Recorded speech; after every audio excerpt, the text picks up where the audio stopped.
नमस्कार, मैं प्रिया, आपका स्वागत है बिहारी न्यूज में। चले जानते हैं देश विदेश की 11 प्रमुख खबरों को। भारत के सामने झुका नेपाल। भारत के सीमा विवाद को हवा देने वाले नेपाल ने संवैधानिक संशोधन को फिलहाल हटा दिया है, जिसके तहत नेपाल भारतीय क्षेत्र को अपना बता रहा था। संविधान संशोधन के बाद नेपाल के मैप को आधिकारिक तौर पर नया रूप मिल जाता। हालांकि यह स्पष्ट नहीं हो पाया है कि नेपाली एजेंटों ने अचानक से अपना फैसला क्यों बदल लिया।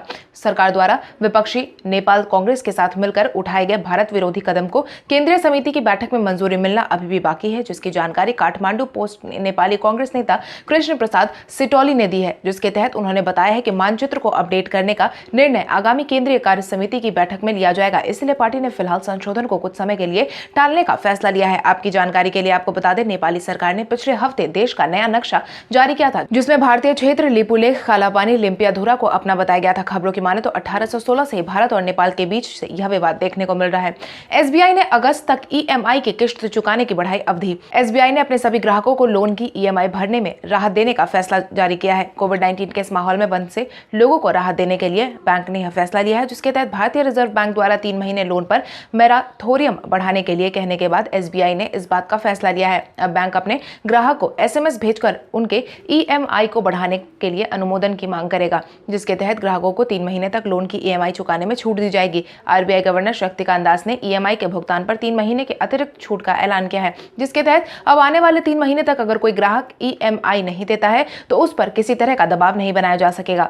कोविड-19 के समय में घर से काम कर रहे कर्मचारियों को गूगल देगा 75,000 रुपए एक्स्ट्रा। कोविड-19 की वजह से पूरी दुनिया में ज्यादातर लोग आज घर से काम करने पर मजबूर है, जिसके तहत गूगल के कर्मचारी भी फिलहाल घर से काम कर रहे हैं। वहीं गूगल ने जुलाई से अपने कर्मचारियों को ऑफिस बुलाने का ऐलान जारी किया है। बीते दिन कंपनी की तरफ से जारी किए गए बयान में कहा गया है कि 6 जुलाई को कंपनी अलग अलग शहरों में 10% कर्मचारियों के साथ ऑफिस खोलने की प्रक्रिया शुरू कर सकता है। अगर सब कुछ सही रहा तो सितंबर तक 30% कर्मचारियों को ऑफिस बुलाया जाएगा। इसके साथ ही गूगल ने अपने आधिकारिक बयान में कहा है कि जो कर्मचारी घर से काम कर रहे हैं उन्हें कंपनी की तरफ से अलाउंस के रूप में $1000 या इसके बराबर उनके देश की करेंसी के हिसाब से दिया जाएगा। यानी कि भारत में जो लोग भी गूगल की तरफ से काम कर रहे हैं उन्हें 75,000 के करीब रुपए एक्स्ट्रा दिए जाएंगे।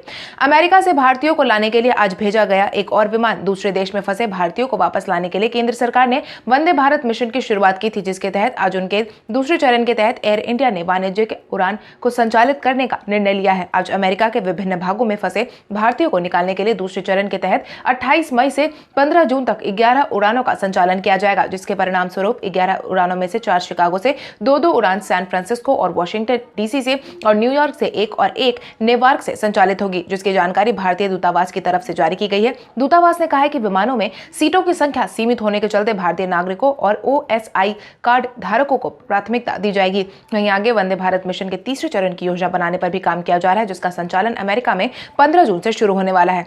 प्रधानमंत्री किसान स्कीम के 45 लाख किसानों को मिलेगा 4% पर लोन। प्रधानमंत्री किसान सम्मान निधि योजना के तहत किसान क्रेडिट कार्ड को जोड़ने के बाद देश के लगभग 70 लाख किसानों ने सस्ता लोन लेने की इच्छा जाहिर की थी, जिसके बाद उन्होंने केसीसी के लिए आवेदन किया, जिसमें से 45 लाख किसानों को किसान क्रेडिट कार्ड लेने के लिए मंजूरी मिल गई है, जिसके परिणाम स्वरूप सरकार खेती के लिए सिर्फ 4% का नाम मात्र ब्याज पर किसानों को लोन मुहैया करवा रही है। और यही कारण है कि सरकार ने किसान सम्मान निधि स्कीम के आधार पर ही किसानों को केसीसी जारी करने का प्लान बनाया है। आपकी जानकारी के लिए आपको बता दें, कोविड-19 के इस माहौल में किसानों को राहत देते हुए सरकार ने उक्त घोषणा की है। सुपर 30 के संस्थापक ने ग्रामीण विद्यार्थियों को इंजीनियरिंग प्रवेश परीक्षा की तैयारी करवाने की जताई इच्छा। सुपर 30 के संस्थापक आनंद कुमार ने CSE governance services India limited के साथ मिलकर ग्रामीण छात्रों को आईआईटी जैसे प्रमुख इंजीनियरिंग परीक्षाओं की तैयारी करवाने की पहल ₹1 की फीस में शुरू की है, जिसकी जानकारी ई गवर्नेंस कंपनी ने बीते दिन दी है। जिसके तहत कंपनी ने बताया है कि आनंद कुमार एक खास तरह का मॉड्यूल ऑनलाइन तैयार करने जा रहे हैं, जिसके जरिए आर्थिक रूप से कमजोर परिवारों के छात्रों को प्रशिक्षित किया जाएगा, वह भी मात्र ₹1 की फीस में। यह छात्र भारतीय प्रौद्योगिकी संस्थान संयुक्त प्रवेश परीक्षा में बैठने लायक बन सकेंगे। इन केंद्रों के जरिए ग्रामीण इलाके और छोटे शहरों में कई तरह की सरकारी सेवाएं उपलब्ध कराई जाती है। आपको बता दें, आनंद कुमार आर्थिक रूप से कमजोर छात्रों को 1 साल तक रहने की जगह और पढ़ने का सामग्री देते हैं।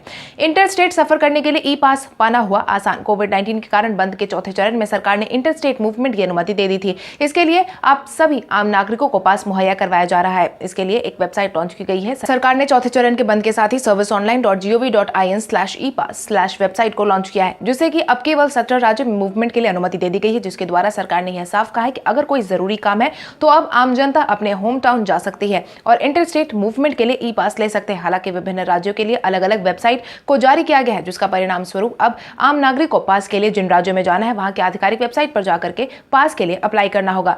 गर्मी के बीच इन राज्यों में मिलेगी राहत। भारत के कई राज्यों में गर्मी से बुरा हाल है। राजस्थान समेत कई राज्यों का तापमान 46 डिग्री से पार पहुंच चुका है। राजधानी दिल्ली में बीते दिन तापमान 47.5 डिग्री के आसपास दर्ज किया गया था। हालांकि मौसम विभाग के माने तो आने वाले कुछ दिनों में बारिश होने की संभावना जताई गई है। मौसम विभाग के अनुसार असम, मेघालय, नागालैंड, मणिपुर, मिजोरम, त्रिपुरा के अलग अलग स्थानों पर भारी बारिश देखने की संभावना है। दक्षिण आंतरिक कर्नाटक, तमिलनाडु, पुडुचेरी, केरल, अरुणाचल प्रदेश, पश्चिम बंगाल, अंडमान निकोबार द्वीप समूह के अलग अलग स्थानों पर भी बारिश होने की संभावना जताई गई है। वहीं पश्चिमी राजस्थान के कुछ हिस्सों और दक्षिण हरियाणा और दिल्ली, उत्तर प्रदेश, पूर्वी राजस्थान, मध्य प्रदेश और विदर्भ में गर्म हवाओं से राहत मिलने की उम्मीद जताई गई है। कोविड-19 के कारण डिजिटल इंडिया में तेजी आने की कही गई बात। इन्वेस्टमेंट बैंक मॉर्गन स्टैनली ने भारत में डिजिटल इंडिया में बढ़ोतरी होने की बात कही है, जिसके तहत उन्होंने कहा है कि कोविड-19 के कारण सोशल डिस्टेंसिंग के नियमों का पालन करते हुए ज्यादा से ज्यादा लोग ऑनलाइन खरीदारी करना चाहेंगे, जिससे इंटरनेट का इस्तेमाल भी बढ़ेगा, डिजिटल अर्थव्यवस्था में भी तेजी आएगी। कंपनी ने आगे कहा है कि बहुत बड़ी संभावना है कि किराना कारोबार में ऑनलाइन पैठ बढ़ेगी और कई स्टार्टअप इस प्रक्रिया को और बढ़ावा देंगे। भारत में इंटरनेट का इस्तेमाल करने वालों में 30% लोग ऑनलाइन शॉपिंग करते हैं, जबकि यह आंकड़ा चीन में 78% और अमेरिका में 70% से अधिक है। इसलिए इस बात का अनुमान लगाया जा सकता है कि भारत में 67 करोड़ इंटरनेट उपयोगकर्ता 2027 तक बढ़कर 91.4 करोड़ हो जाएंगे और ऑनलाइन खरीदारी करने वाले लोगों की संख्या 19 करोड़ से बढ़कर 59 करोड़ हो जाएगी। इसके साथ ही मॉर्गन ने रिलायंस जियो की भूमिका की भी सराहना की है, जिसके तहत उन्होंने कहा है कि रिलायंस जियो की 4G दूरसंचार सेवाओं की दिसंबर 2016 में शुरुआत होने से भारत में डिजिटल अर्थव्यवस्था में तेजी आई है। इससे तेज, भरोसेमंद, सस्ते 4G सेवाओं का विकल्प बढ़ा है। अमेरिका में भारतवंशी साइंटिस्ट को किया गया पुरस्कृत। भारतवंशी जहां जाते हैं वहीं अपनी छाप छोड़ाते हैं, इसी का प्रमाण मिला है। हाल ही में अमेरिका में 250 से अधिक पेटेंट दर्ज करने वाले भारतवंशी साइंटिस्ट राजीव जोशी को मिले पुरस्कार के बाद। खबरों की माने तो अमेरिका में 250 से अधिक पेटेंट दर्ज कराने वाले भारतवंशी साइंटिस्ट राजीव जोशी को इलेक्ट्रॉनिक उद्योग को बढ़ावा देने के लिए और आर्टिफिशियल इंटेलिजेंस क्षमताओं को बेहतर बनाने के योगदान के लिए इन्वेंटर ऑफ द ईयर से पुरस्कृत किया गया है, जो कि इसी महीने की शुरुआत में न्यूयॉर्क बौद्धिक संपदा संघ ने एक आभासी पुरस्कार समारोह के दौरान प्रतिष्ठित वार्षिक पुरस्कार राजीव जोशी को दिया था। आपकी जानकारी के लिए आपको बता दें, राजीव जोशी IIT मुंबई के छात्र रह चुके हैं और उन्होंने MIT में भी डिग्री हासिल की है। उन्होंने कोलंबिया यूनिवर्सिटी न्यूयॉर्क से मैकेनिकल इलेक्ट्रिकल इंजीनियरिंग में PhD की डिग्री भी ले रखी है।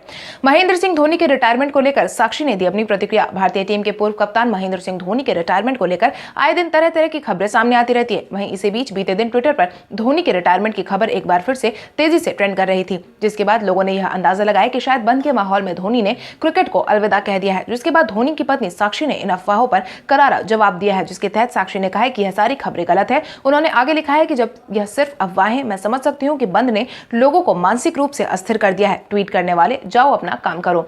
सिर्फ इस बार ही नहीं, धोनी के संन्यास की खबर आए दिन सुनने में मिल जाती है और आए दिन साक्षी सामने आकर इस पूरे मामले को संभालती हैं। हालांकि BCCI की तरफ से भी इस बात की कोई आधिकारिक सूचना नहीं दी गई है। तो चलिए बढ़ते हैं आज के सवाल की ओर। आज का सवाल कुछ इस प्रकार है, आपके अनुसार SBI द्वारा EMI भरने में 3 महीने की अतिरिक्त छूट मिलने से आम नागरिकों को कितनी सहूलियत होगी? अपने जवाब हमें कमेंट करके जरूर बताएं। इसके साथ ही आज के लिए बस इतना ही। देश विदेश की तमाम बड़ी खबरों से जुड़े रहने के लिए हमारे YouTube चैनल को सब्सक्राइब करें और बेल आइकन दबाना ना भूलें। धन्यवाद।